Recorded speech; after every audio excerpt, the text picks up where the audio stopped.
আসসালামু আলাইকুম রাহমাতুল্লাহ।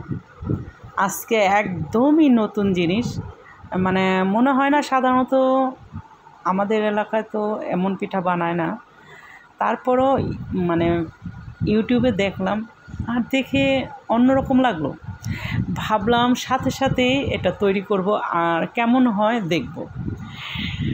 প্রথম তো নিয়ে ভয় পাইতেছিলাম, কি করতেছি এগুলো, না জানি সব নষ্ট হয়ে যাবে। কারণ হলো জাল জাল, তো জাল জাল তেলের পিঠা কেমন লাগে, খুব ভাবতেছিলাম আর আল্লাহকে ডাকতেছিলাম, ভাবতেছিলাম যা হয় হোক, বাস একবার ট্রাই করেই দেখি।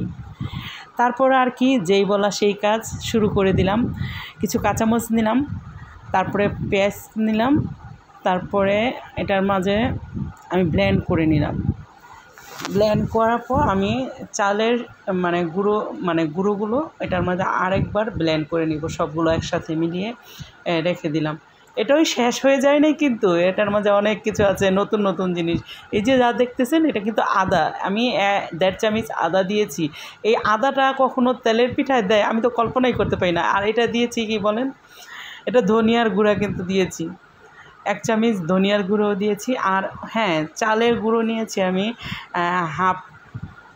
হাফ কেজি থেকে একটু বেশি হবে, হাফ কেজি। আর এখানে আমি হলুদ দিয়েছি, বুঝেন এখন হলুদ দিয়ে তেলের পিঠা বানাতে হবে। তারপরে আর কি লবণ দিলাম। তারপরে এটার মধ্যে আরও কিছু আছে, এমন জিনিস আমি তো অবাক, কি করতেছি। সাথে আমি লবণ অ্যাড করে দিয়ে এখন আমি এটার মাঝে 2টা ডিম ভেঙে দেব। ডিম বলা যায় তেলের পিঠার ডিম। যাই হোক, যেহেতু যা দেখেছি তাই করতে হবে। যদি ভালো লাগে আপনারাও ট্রাই করে দেখতে পারেন, অতটা খারাপ না। আমি যতটা ভয় পেয়েছি আলহামদুলিল্লাহ অতটা খারাপও না। আমার বেবিরা অনেকটাই পছন্দ করেছে।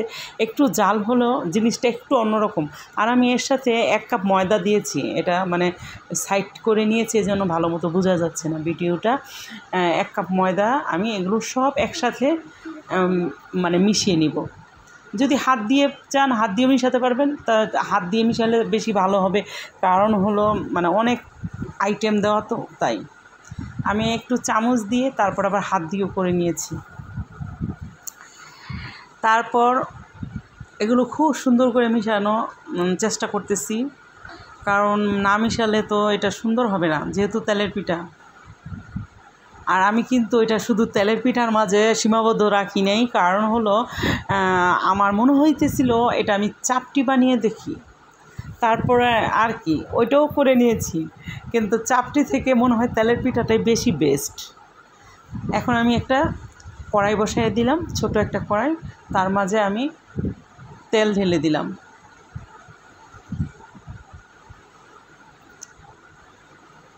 তেলটা যখন একটু হালকা গরম হবে, আর আপনার পিঠাগুলো অবশ্যই মিডিয়াম আঁচেই বানাতে হবে, বেশি আঁচ দিলে পিঠাটা ভালো হবে না। এই দেখতে পারতেছেন আমার হয়ে গেছে। এখন আমি ছোটো দিয়ে আস্তে আস্তে ছোট ছোট করেই বানাবো। ওটা কিন্তু আমি কোনো আপুকে দেখি না, ওটা আমি একটা ভাইয়াকে দেখেছি এইভাবে কাজ করতে। আমি অবাক, একটা ছেলে মানুষ এমন সুন্দর করে পিঠা বানাইতেছে, সেও আবার শিলপাটায় বেটে। এই দেখতে পারতেছেন আমি এটাকে চাপটি বানিয়েছি। চাপটিটা কিন্তু দেখতে ভীষণ সুন্দর হয়েছে। আমি যদি অন্য চাপটি বানাই এত সুন্দর হবে না, মনে হইতেছে আমি পিঠা এই কী বলবো, খুব ভালো লাগছে চাপটি। যখন চাপটি বানাইতেছিলাম তখন খুব ভালো লাগছে। তবে এইভাবে খাবার থেকে তেলের পিঠাই বেশি স্বাদের হয়। অতএব আপনারা দুইটাই ট্রাই করে দেখতে পারেন। আমি এইভাবে দিয়েছি চাপটিটা।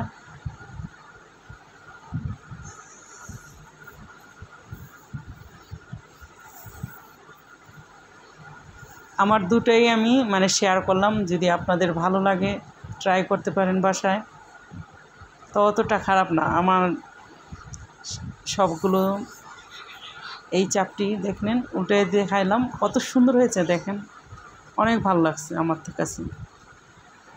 এখন আমি আবার তেলের পিঠা বানাতে আসি, দুইবার, একবার তেলের পিঠা একবার চাপটি।